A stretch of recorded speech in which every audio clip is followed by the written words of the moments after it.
Баршаңызға қайырлы күн, достар.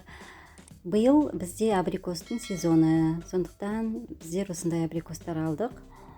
Бүгін варенье жасаймыз және компот жасаймыз. Жұмсақтарынан варенье істеймін, ал қаттылауынан біздер компот жасаймыз. Видеоны соңына дейін қарап, лайк басып, комментарий жазуды ұмытпаңыздар. Астында тұрған Гүлзия Есетова, бұл менің YouTube каналым.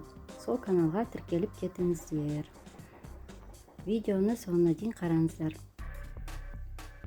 Міне осылай бәрін реттеп алдым, жұмсақтарын және қаттыларын. Міне жұмсақтарынан варенье жасаймын. Осылай шаттауығынан тазалаймыз.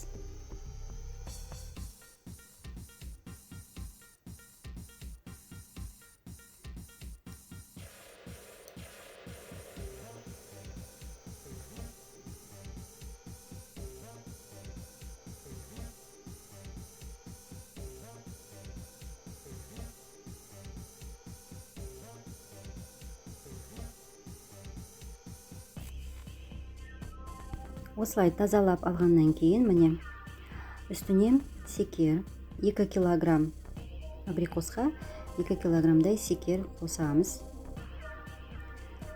Сосын газге қойып, кішкене қыздырып, кішкене аздап су құюға болады. Сонда абрикосовый варенье кішкене сұйықтау болады. Осылай барлығын газге қойып пісіреміз. Мен аздап су құйдым. Міне біздің вареньеміз осылай болып шығады. Дәмін қарап тұрасыз, егер ащылау болса, секер қосасыз қайтадан. Міне біздің вареньеміз осындай дайын.